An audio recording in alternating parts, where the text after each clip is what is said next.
found unresponsive in his classroom. No one saw what happened. One moment he was coloring. The next, head down, unmoving.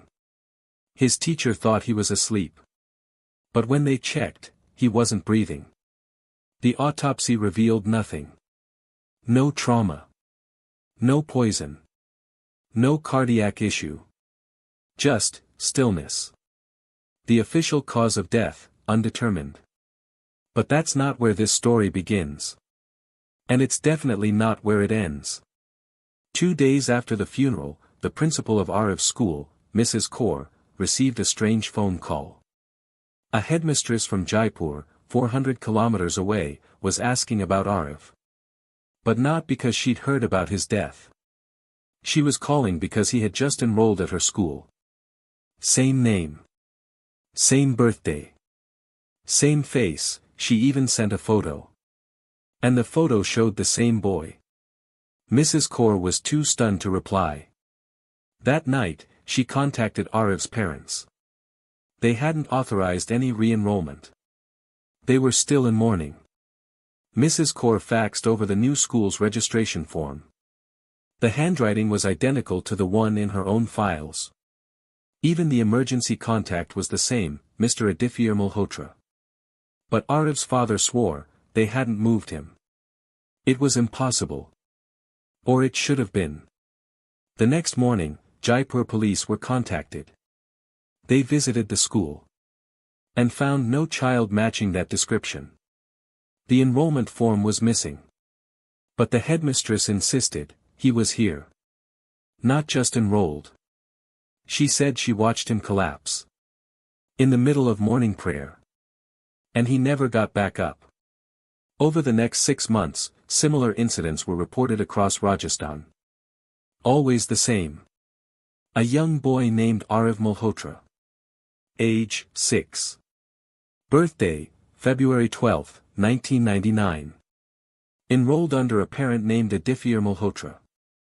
No known transfer or travel history. And always, dead within 3 days of arrival. The schools ranged from public to private, urban to rural. Police in each district noted the impossibility. Records showed that each Ariv had enrolled properly, documents matched, signatures verified. But when investigators compared fingerprints, they were identical. All of them. The same child. Dying over and over. One officer, Inspector Vinod Singh, began tracking the cases independently. He created a map with red pins for each occurrence. There were 9 in total. And each formed part of a near-perfect spiral, curling inward toward one specific location. Barmer, a desert town near the Pakistan border. Vinod contacted local authorities. They denied any strange cases. But the day after he called, a boy named Ariv was found collapsed at a public library in Barmer. Dead. The library in Barmer had only one security camera, an old VHS system above the main desk. The librarian on duty, Mrs. Rao, said she remembered the boy coming in. He asked for books about time, she said. And sat down with one about reincarnation. He read for 15 minutes, then slumped forward. Never moved again. The tape was pulled by police. When played, it showed Ariv entering at 10:42 a.m., walking slowly to the reference shelves. He chose 3 books. Cycles of Time in Hindu Thought. Historical Theories of Rebirth. Quantum Loops and Parallel Realities. Then he sat. At exactly 11:11 a.m., he froze. His head lifted, like he heard something. Then he whispered. "This one's wrong too." And collapsed. What police didn't release was the second half of the tape. Because after Ariv fell, at 11:14 a.m., the camera glitched.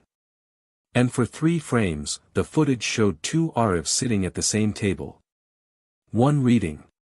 One slumped. Then static. Then, only one boy remained. And it wasn't the one who had died. In late November 2005, a woman named Priya Malhotra contacted the Central Forensic Bureau in Delhi. She claimed to be the mother of Arif Malhotra. But the child she described was not deceased. He was alive. Living in Delhi. Attending school. Healthy. Bright. Until the week prior, when he woke up screaming. "Don't send me back. Please. I don't want to do it again." He didn't sleep for 2 nights. Then, while walking to class, he collapsed. Same as the others. Except this time, he came back. Just for a moment. He sat up. Eyes open. And said, "This is the first one that feels different." Then he lost consciousness again. Doctors couldn't explain it. But Priya insisted this wasn't the first time. She had memories, fractured and overlapping. Of other lives. Other deaths. Always with her son. In different cities. Different years. Always the same end. She had a notebook filled with dreams, but they weren't dreams. They were timelines. Each ending in Arif's death.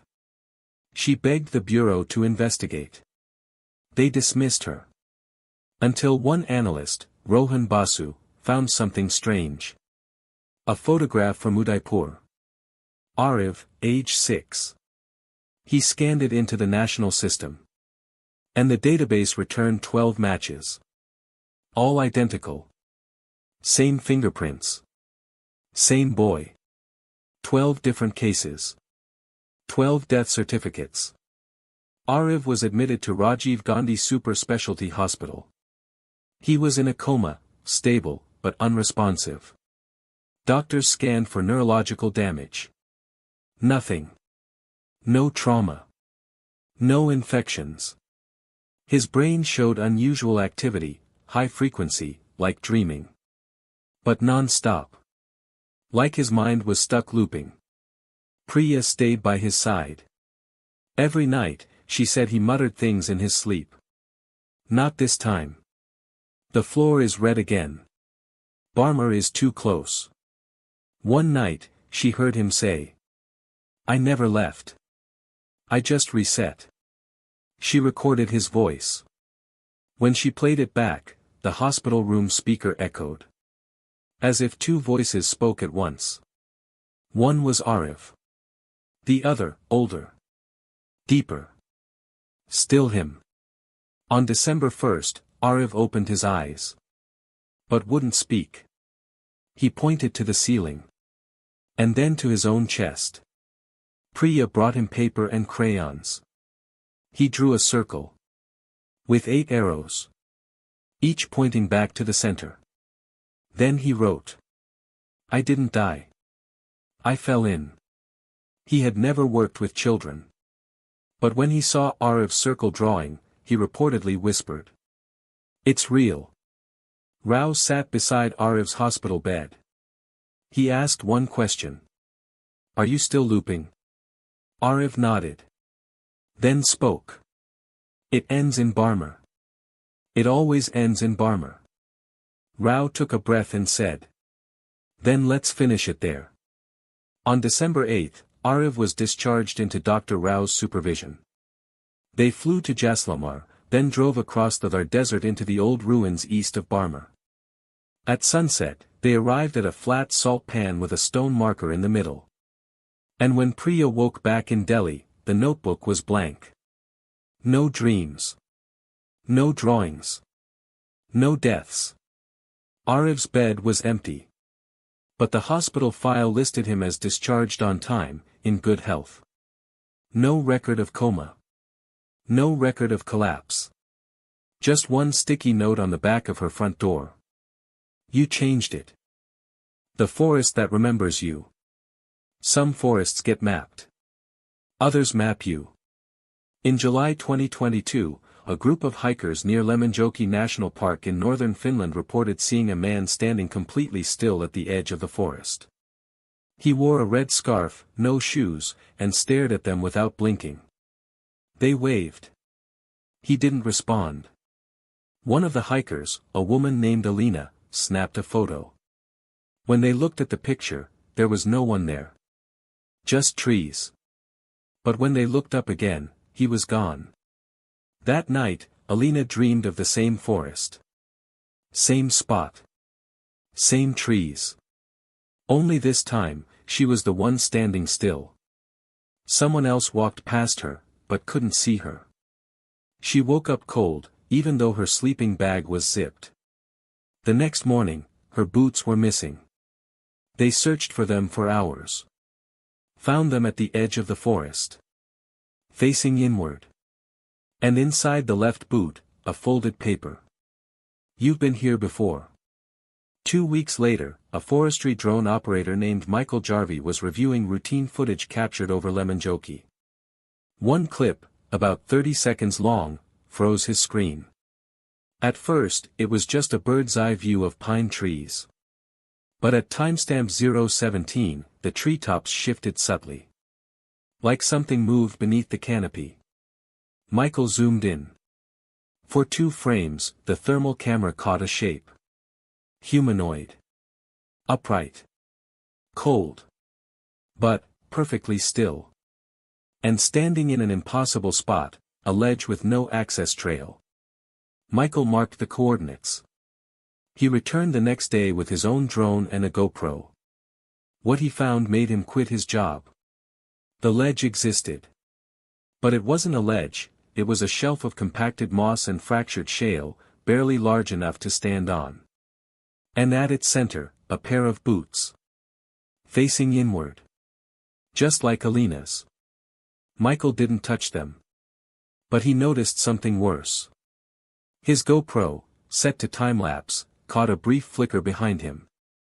When he reviewed the footage later, frame by frame, he found it. At 12:13 p.m., for exactly 1 second, his own face appeared over his shoulder. But he hadn't turned around. And the face in the shot was older. Scarred. Michael deleted the files. Or tried to. They came back every time he rebooted. And the folder was renamed. "You left something here."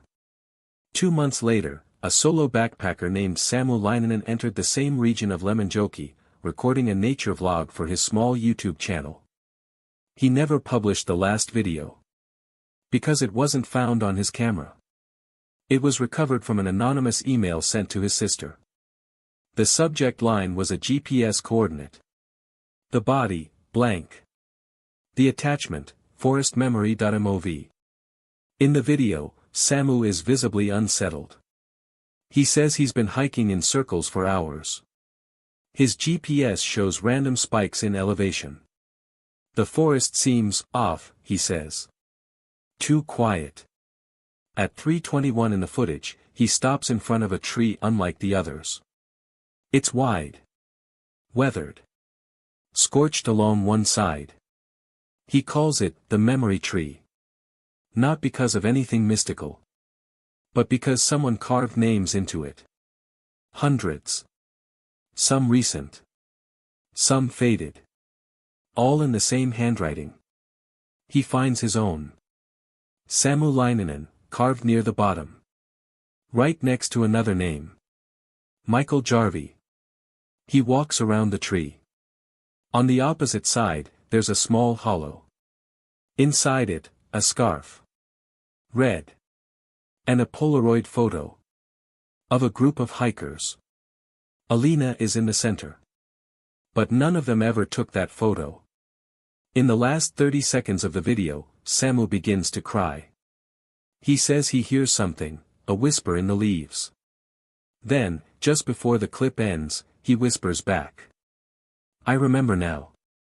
This is where I stayed." Cut to black.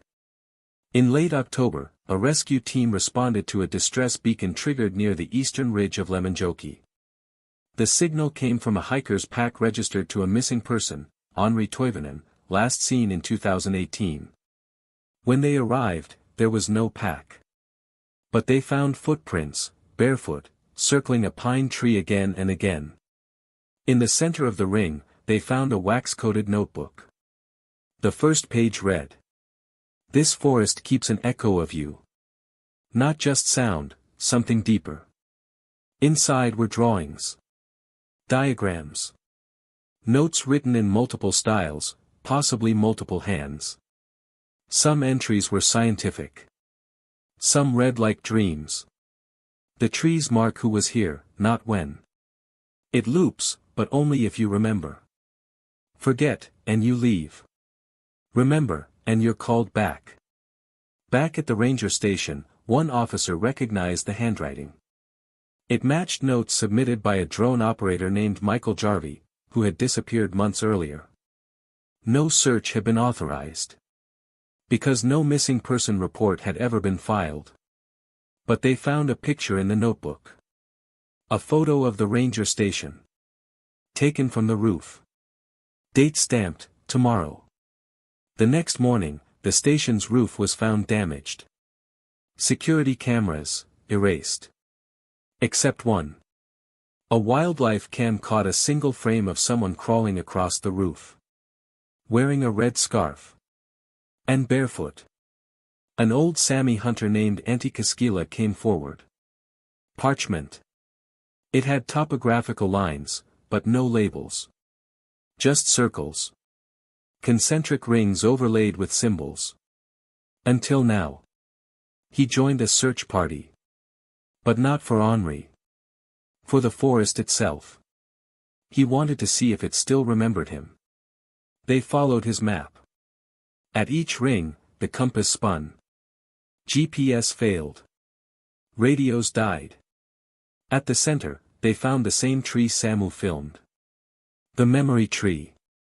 But this time, something was carved above the names. You are still here. And the bark, peeled back. Revealing a mirror.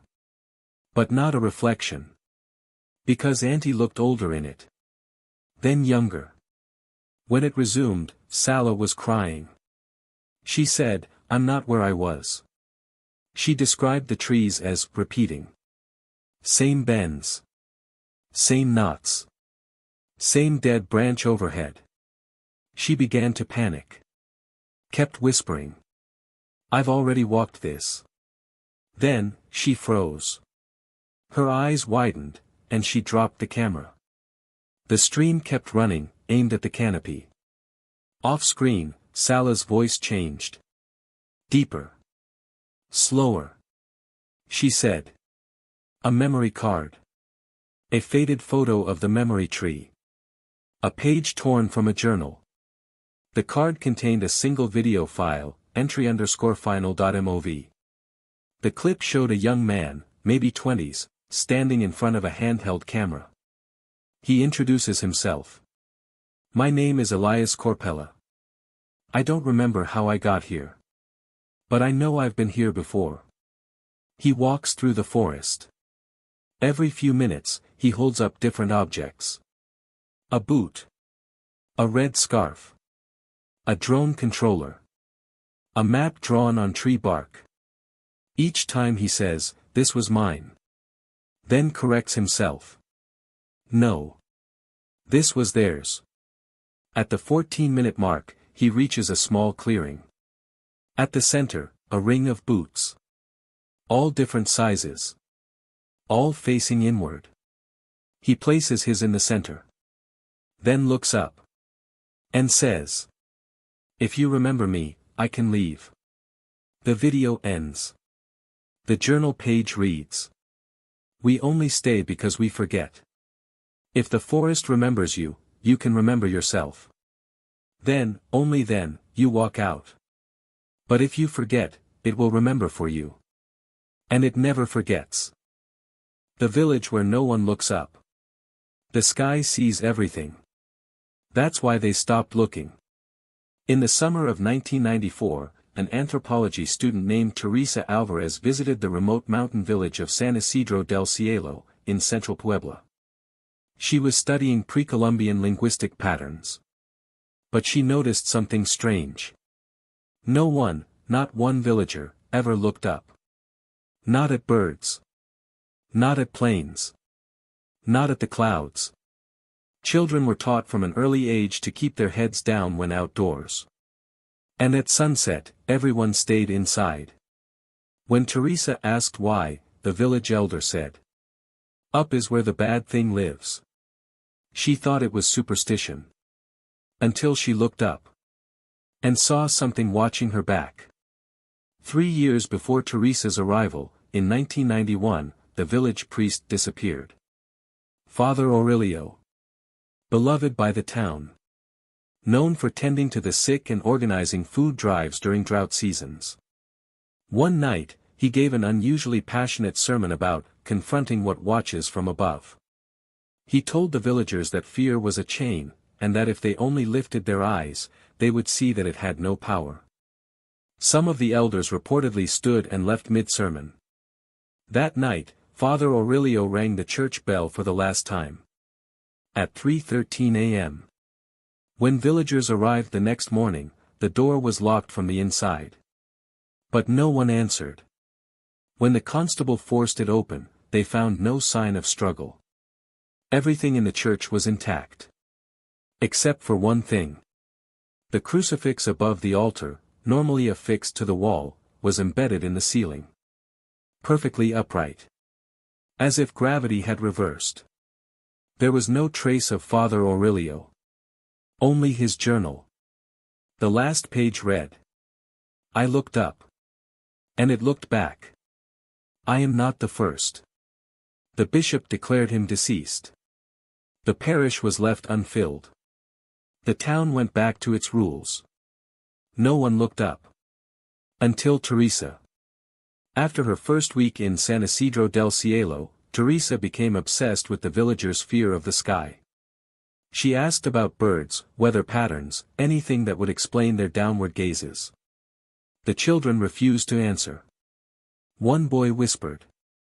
The birds don't fly here anymore. She thought he was exaggerating. Until she realized he was right. In the 10 days she'd been there, she hadn't heard a single birdsong. Not even crows. One morning, Teresa left a mirror angled on the edge of her windowsill.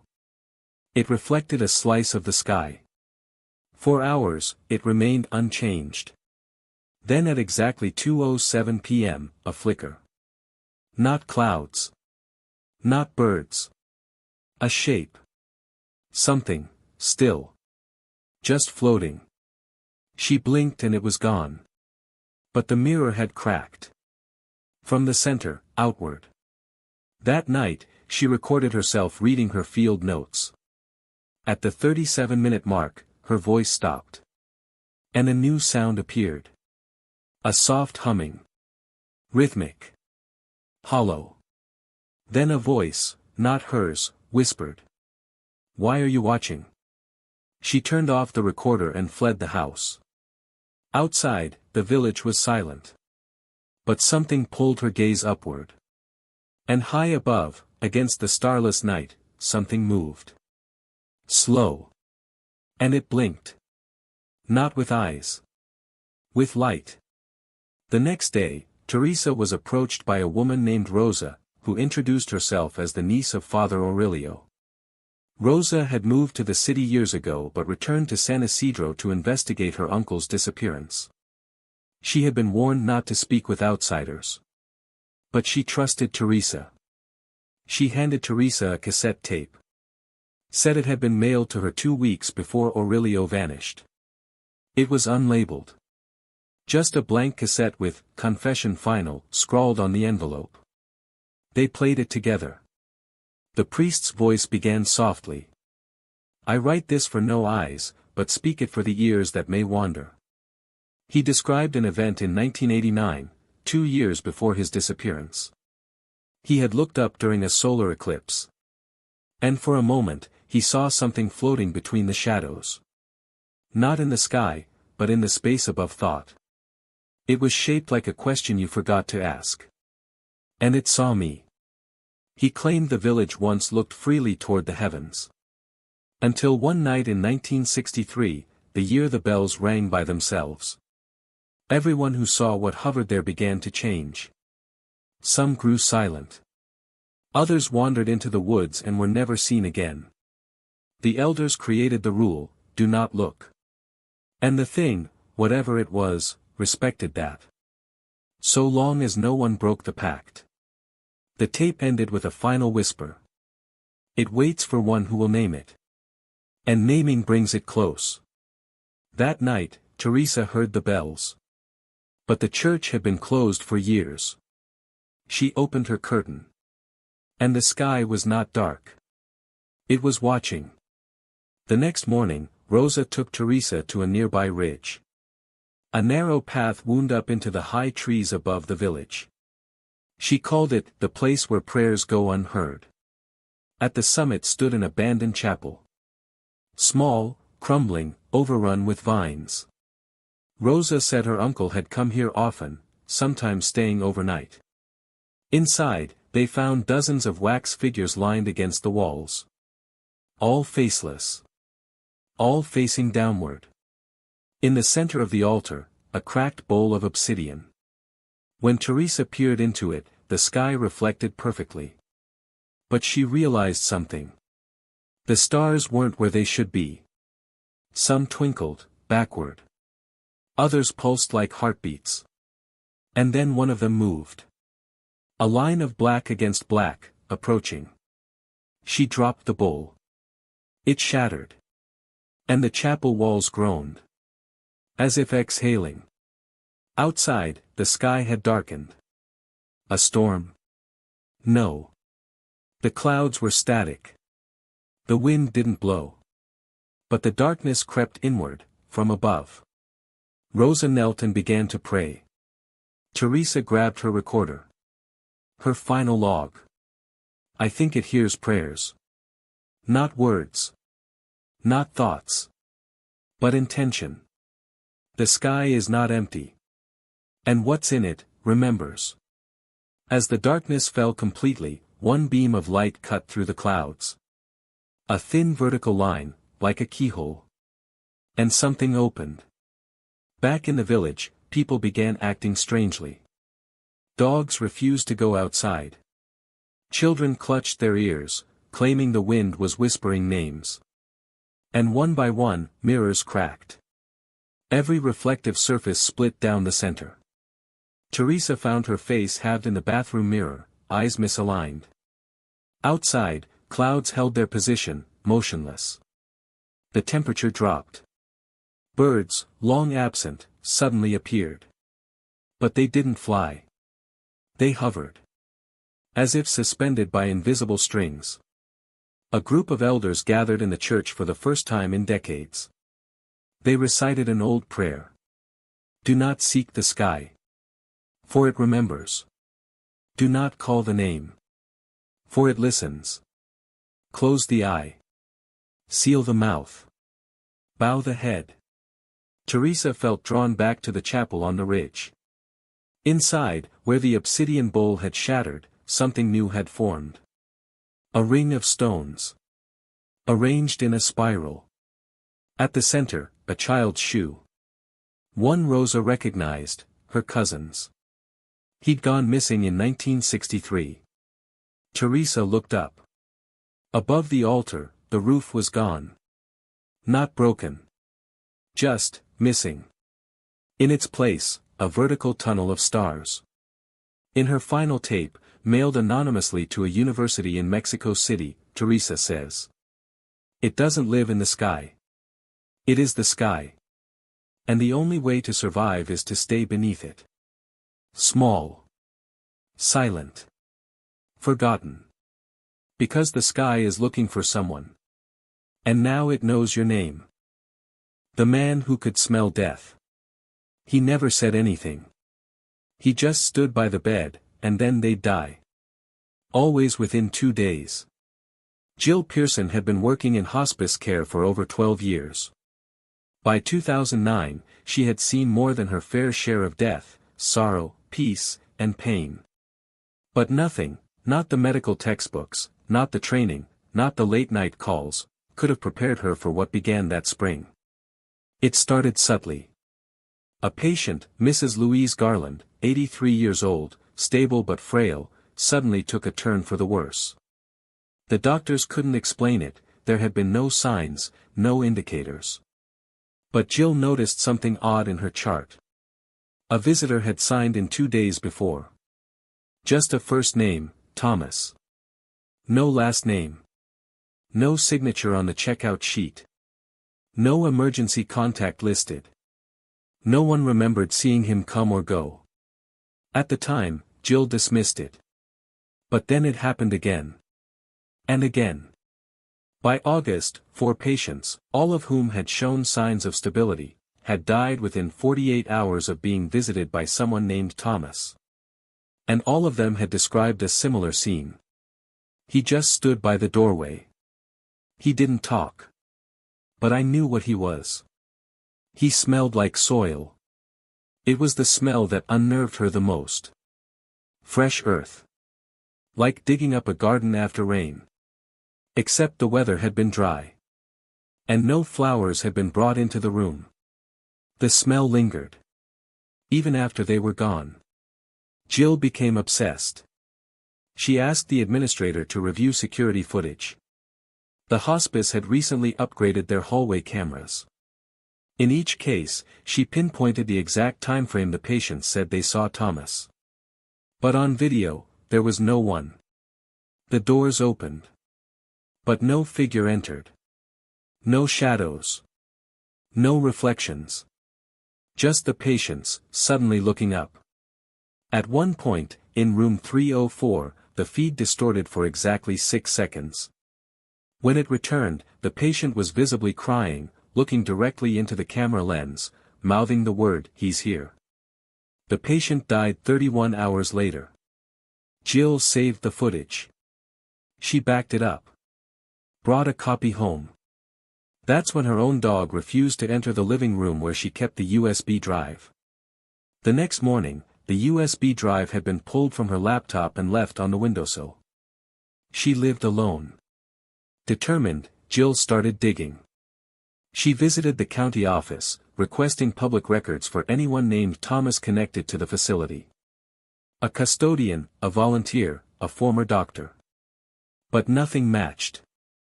Until she reached out to one of the older staff members, Margaret. Margaret's hands trembled when Jill mentioned the name. "You mean the Watcher?" she asked. Jill froze. "We used to joke about him in the 90s. Every so often a patient would say someone was watching them from the door. They said he smelled like fresh dirt. We thought it was hallucinations." Then she added. "Back then, we didn't have cameras." The next death shook Jill to her core. It was a young man. Late-stage cancer, but stable. Alert. Hours before he passed, he whispered. "He's standing right behind you." Jill turned. No one was there. But she smelled it. Earth. Wet soil. And something else, something ancient. She ran from the room. Later, she pulled the footage. Again, distortion. 5 seconds. The patient's eyes open wide in terror. His heart stopped 4 hours later. Jill didn't sleep that night. Or the next. She started seeing things out of the corner of her eye. A shadow that didn't match any object. A reflection in the microwave door that showed someone behind her. She turned. No one. Weeks later, Jill received a voicemail. A voice, raspy, barely human. "You're seeing too much." Then static. Then breathing. She reported it to the police. The call was traced to a number that hadn't been active in over 30 years. A landline. Registered to a man named Thomas Brenner. A hospice volunteer. He died in 1984. And he was buried under unmarked soil. She drove to the cemetery herself. Found the unmarked patch thanks to county records. When she approached it, her nose filled with that same scent, damp earth, and something sour underneath. Her phone vibrated. A new voicemail. No caller ID. She played it. Breathing. Then. Closer. She backed away and left immediately. Jill placed a mirror across from each patient room. Each time a death approached, the mirror fogged. Not from humidity. but from the outside. And on 2 occasions, she captured an imprint. A hand. 5 fingers. Too long. Too thin. Smudged in the mist. One patient, who'd never spoken since arriving, pointed at the mirror an hour before passing. "He's waiting." That was the last thing he ever said. Jill pulled the footage. This time, for the first time, she saw a flicker. A shape. Just for one frame. Tall. Shadowy. Standing inside the room. Jill left the job in 2010. She moved to another state. Changed her number. Tried to forget. She worked at a small-town clinic for the elderly, far from the city, far from anything that reminded her of hospice. For a time, things were quiet. Until one night, as she was closing up the clinic, she caught a glimpse of something in the hallway mirror. A shape. Just standing there. When she turned, there was nothing. But the mirror fogged. When she approached it, 5 thin smudges appeared, long, finger-like streaks. The next day, she found a sticky note on her desk, not in her handwriting. Room 6. Room 6 was a storage closet. She opened it. Inside, the smell hit her immediately. Wet dirt. Mold. And something worse. She also had stage 4 kidney failure. But her condition was stable. Until one night, Alice rang her call bell in a panic. Jill came running. Alice was crying. "He's here," she whispered. "I know what he is now." Jill sat with her all night. At 3:48 a.m., Alice took her last breath. Jill quit her job the next day. She flew back to Michigan. And attended a funeral. Not for a person. For the hospice facility. It was being demolished. Thomas Bren, the rest was cracked away. But beside it, were 3 other caskets. Smaller. Unmarked. Jill took a step back. The wind picked up. She turned, and for just a second, reflected in the window of a nearby car, she saw herself. And behind her, a man in old clothes. Smiling. The reflection blinked. Jill did not. Years later, Jill gave an interview anonymously. She allowed one journalist to see the USB drive, the one with the distorted footage. That journalist, in turn, released the audio log. It's now considered one of the most disturbing unexplained recordings online. At minute 437 of the file, you can clearly hear something in the background. But visitors have since filed complaints. Sudden cold spots. Mirrors fogging up with no reason. A tall man seen just past the edge of the playground at night. One staff member resigned after hearing a voice say, "Not you. Not yet." To this day, Jill lives alone in a cabin far from civilization. She no longer uses mirrors. She sleeps with the lights on. And every morning, she checks the ground outside her door. Because sometimes it smells like rain. Even when the sky is clear. And once, just once, she found a single muddy footprint by her window. Facing inward. The girl in the audio log. She said my name before I ever told it to anyone. And she said it in perfect English. In the winter of 1996, Hiroshi Tanaka was a 38-year-old sound technician working in the quiet, fog-covered town of Kiso, nestled in the Japanese Alps. He specialized in analog field recording and signal diagnostics, a career that, even in the late 90s, had become something of a dying art. Most of Hiroshi's projects involved mundane audio mapping of rural regions, environmental noise tracking, long-distance signal testing, and tape preservation. He had a deep love for the physicality of analog, the click of a reel, the whir of tape, the subtle static that danced at the edges of radio frequencies. But nothing in his years of experience prepared him for what he would discover near the mouth of an old, overgrown railway tunnel in the shadow of Mount Ontake. It began with a field test. Just another signal mapping expedition. On February 6, Hiroshi had set up camp 200 meters from the entrance of the Mero Tunnel, a disused trackway that had been shut down decades earlier after a series of landslides. He had placed a directional Yagi antenna on a portable tripod and tuned his analog scanner to a wide frequency sweep between 170 to 250 kHz, expecting only faint atmospheric noise or, if lucky, interference from low-band AM stations bouncing through the mountains. But around 11:41 a.m., his headphones crackled. Then a voice came through. Young. Female. Hello. Is anyone there? The words were in English. Hiroshi sat up. Static followed, then silence. 17 minutes later, the message repeated, exactly the same. He checked the receiver's position. The antenna was pointed directly into the tunnel. He began documenting immediately. Hiroshi labeled the file, Tunnel Echo 01. He returned to the same spot the following day with a second antenna and a high-quality Sanken CU-44 microphone, modified for narrowband pickup. He set everything to record. Once again, the same message repeated. Only this time, there was a pause. Then. Hello. I hear you now. He hadn't transmitted anything.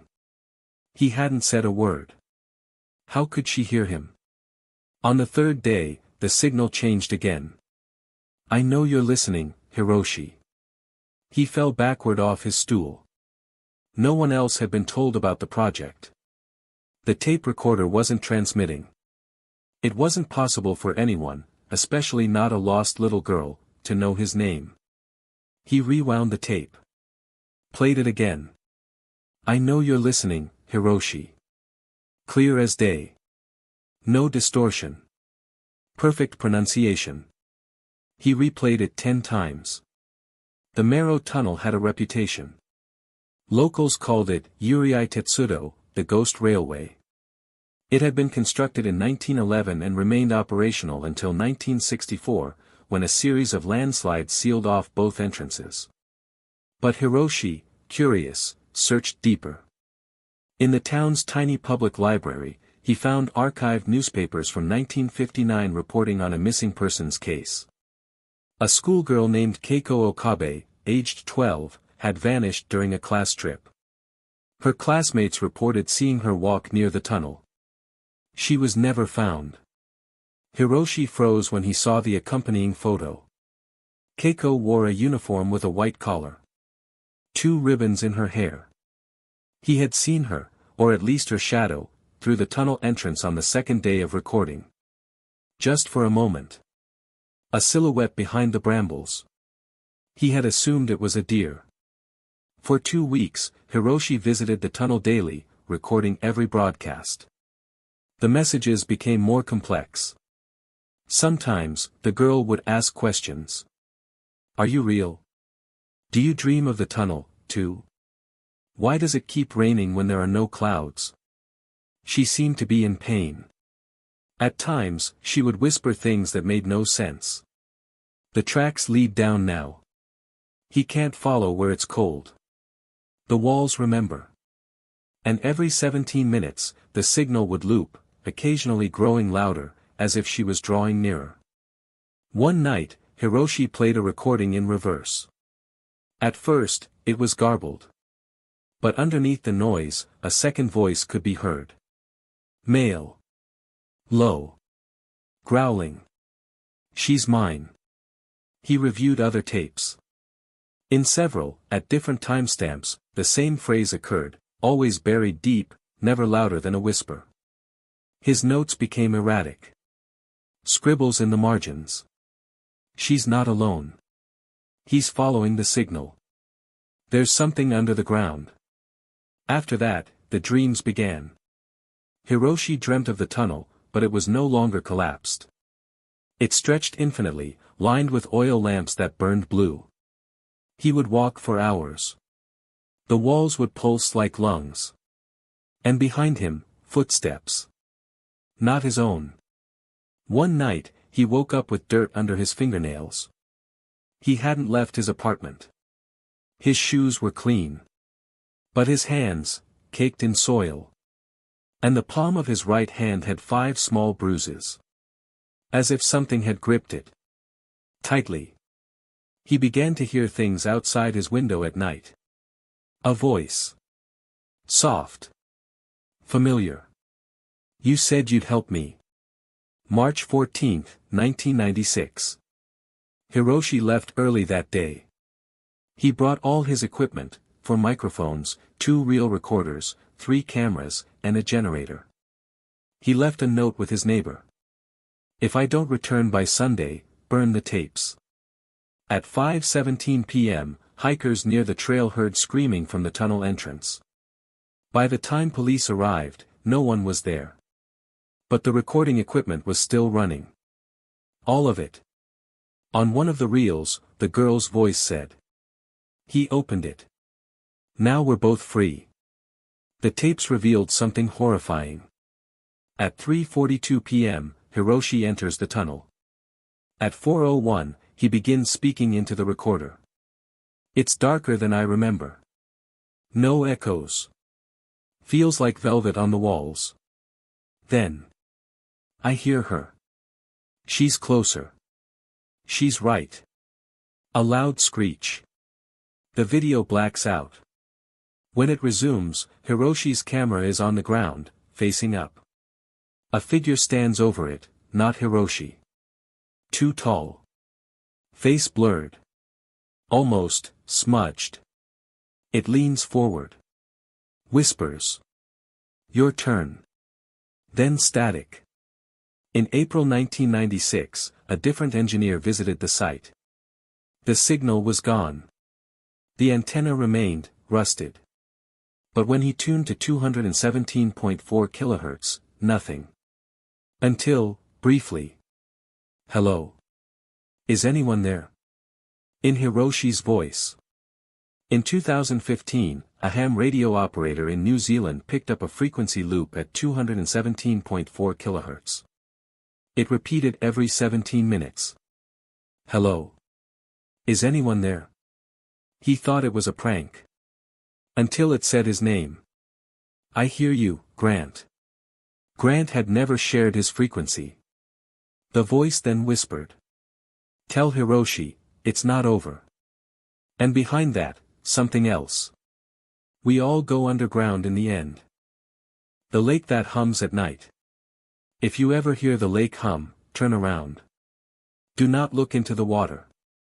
In the summer of 2002, 27-year-old park ranger Eli Moore was stationed at a backcountry outpost near the southern edge of Baxter State Park in Maine, about 5 miles from a remote body of water known locally as Mirror Lake.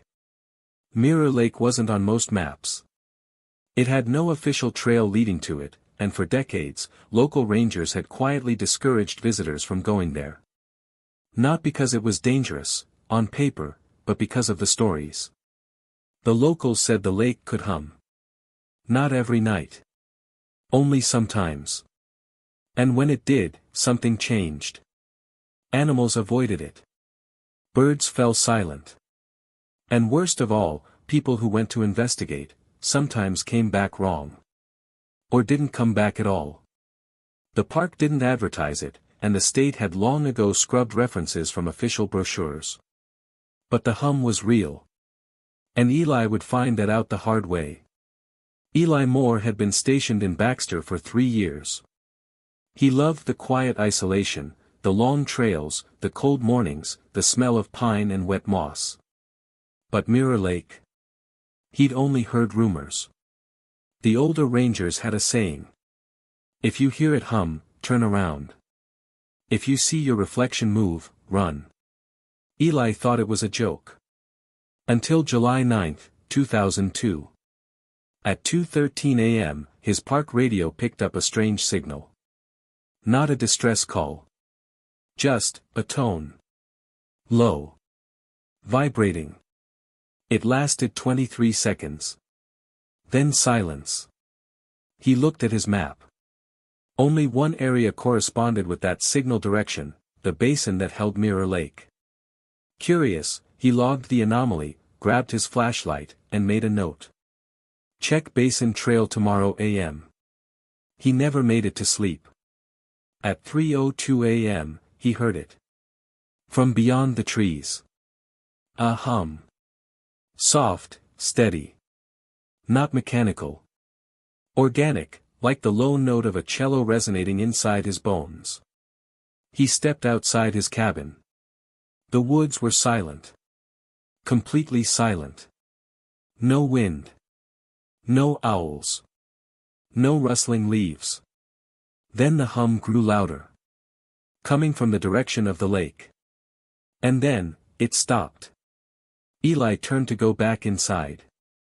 But something caught his eye, in the reflection of his cabin window. A figure. Standing at the edge of the tree-line behind him. But when he spun around, nothing. Only forest. He didn't sleep the rest of the night. The next morning, Eli packed a day pack with essentials, water, a flare gun, compass, old topographical maps, and a handheld radio. He scribbled a note in the ranger log. Investigating unusual audio anomaly near basin. Route, unmarked trail south of marker 12. He set out at 6:45 a.m. The forest was dense, overgrown. This trail hadn't been cleared in years. The GPS didn't work here, tree canopy too thick, signals too weak. But he knew the general direction. About 3 miles in, he started noticing changes. No birds. No bugs. Everything was still. Too still. At mile 4, the air grew heavier. Humid, but cold. Like the temperature dropped 10 degrees all at once. Then he heard it again. A hum. Just for a second. So faint he almost thought it was in his head. He paused, took a reading. Wind, 0. Sound, none. And yet, his heart raced like something was watching. Another 20 minutes, and he broke through the trees. And there it was. Mirror Lake. Still. Flat. Perfectly reflective. Like black glass. No ripples. No insects. No birds. He approached slowly. There was a narrow wooden dock, half-rotten and overgrown with moss, sticking out about 15 feet into the water. At the end of the dock stood, something. A wooden box. About the size of a shoebox. Sitting right in the center. He took out his binoculars. It looked like it had symbols carved into it. Like a shrine. He stepped onto the dock. And the humming returned. Low. Almost beneath his feet. The lake began to vibrate. The reflection changed. It was no longer mirroring the trees. It was showing something else. A face. Underwater. Staring up. Eyes wide open. Eli froze. The face under the water was pale. Eyes impossibly open. Lips parted as if about to scream, but no sound came. The reflection didn't ripple, didn't distort. It wasn't him. He turned, running down the dock, jumping back to shore. The moment his boots hit dirt, the hum stopped. 5 disappearances. All near the Mirror Lake Basin. 1957, a hiker named Samuel Grant, vanished. 1974, 2 teenagers, Karen and David Lee, never returned. 1989, park volunteer Anna Maxwell, last seen heading toward the lake. 1998, Ranger Alan Creed, disappeared while responding to unusual humming. The lake sings. And when it sings, you see yourself, but not really you. It wants you to come close. And then it pulls the wrong one out. No label. No explanation. Against better judgment, he loaded it into the old player in the storage shed. He pressed play. At first, silence. Then a whisper. Eli. He stepped back. You saw me. I saw you. Come back. Then, static. It was coming from the ground. From beneath the cabin. Eli ran outside.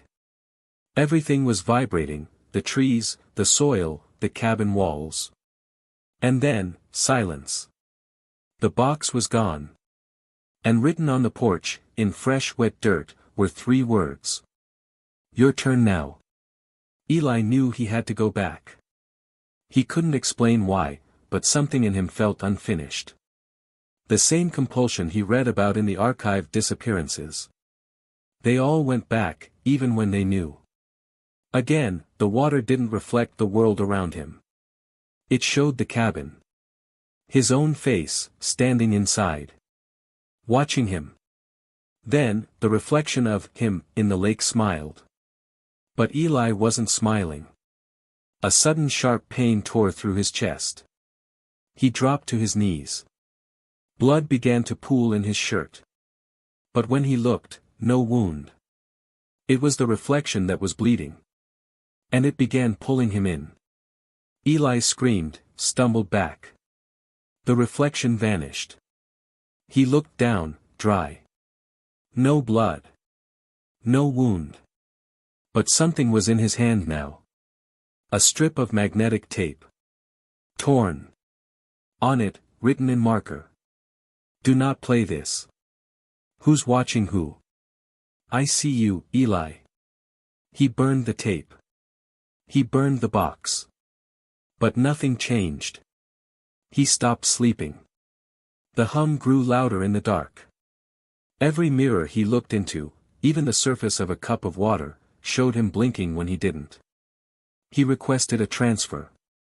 Denied. The park couldn't spare anyone that season. He filed reports. They were ignored. And then, in September 2002, Eli Moore vanished. His cabin was found undisturbed. Food on the table. Water still boiling. The only sign of movement was a trail of wet footprints. It turned around, and walked away. In 2021, an environmental researcher dropped a sonar buoy into Mirror Lake to study tremors. The data showed no aquatic life. But during audio review, one log stood out. At 3:17 a.m., a humming began. Then a voice. It's your turn now. We wait below the silence. Then static. Then, faintly. Eli. The basement without a door. The house only had 1 floor. Until someone heard the screaming from beneath it. In July of 1972, real estate agent Valerie Cross was assigned a seemingly routine property listing, a small farmhouse on the edge of Monroe County, Kentucky. The house had been abandoned since 1965 and was being sold off by the state after years of unpaid taxes. The file said, 1 bedroom, 1 bath, no basement. But from the start, things didn't add up. The house had no foundation vents. No crawlspace access. Yet it stood nearly 3 feet off the ground, as if something was beneath it. On her second visit to prepare it for appraisal, Valerie brought a contractor with her, Doug Riley. While inspecting the floors for rot, Doug knocked on the boards and heard something strange, a hollow sound under the center of the living room. He tapped again. It echoed. Doug looked around. No trapdoors. No stairs. No access of any kind. He laughed and said, maybe the blueprints are wrong. Maybe there's a hidden basement. Valerie shook her head. But 3 days later, Doug disappeared. When Valerie returned for her next visit, she found Doug's truck still parked out front. The keys were in the ignition. Inside the house, nothing looked out of place, until she entered the living room. There, in the dust, were footprints. Doug's boots. Leading into the center of the floor. And then, nothing. No exit. No return path. Just a final pair of prints facing the fireplace. Valerie panicked and called the sheriff.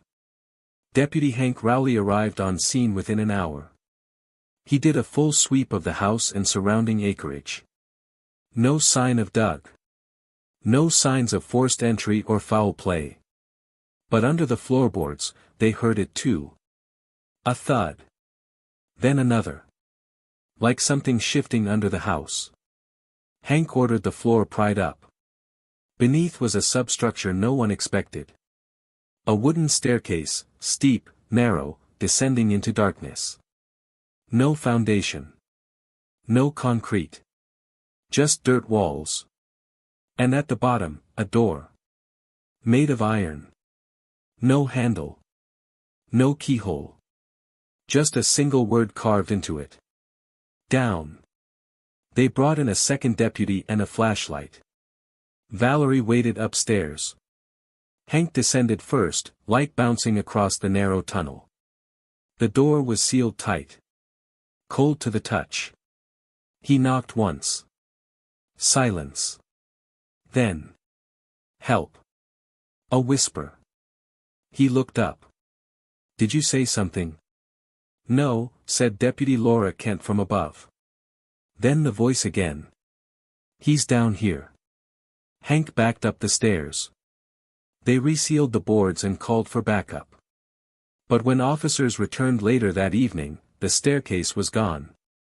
The floor was intact. As if nothing had ever been opened. But Doug never returned. And neither did the hum.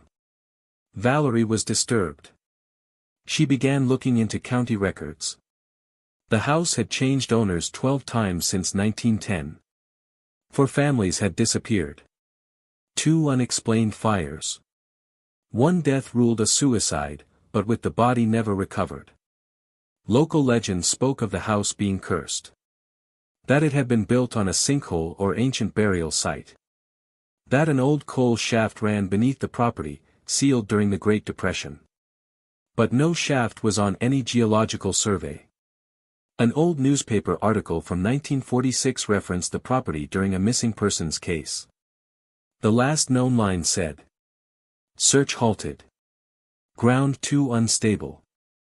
No access beneath. Valerie began to suspect that every time someone went down, something changed. She returned one last time. And this time, she brought a camera. She arrived at dawn, alone. The house was quiet. Empty. The morning fog had settled low across the yard. She stepped inside, heart pounding, and immediately went to the living room. The floor was intact, just like after the deputies resealed it. But when she stepped to the center, she felt it. A vibration. Low, subtle, like a heartbeat beneath her feet. She brought a crowbar. With effort, she pulled the floorboards up again. And just like before, there it was. The staircase. Waiting. The air rushing up from it was cold. She mounted a small camera on her shoulder, clicked on a flashlight, and began to descend. Every step creaked. The walls were damp, packed dirt. She counted 12 steps. At the bottom, the iron door. Still sealed. Still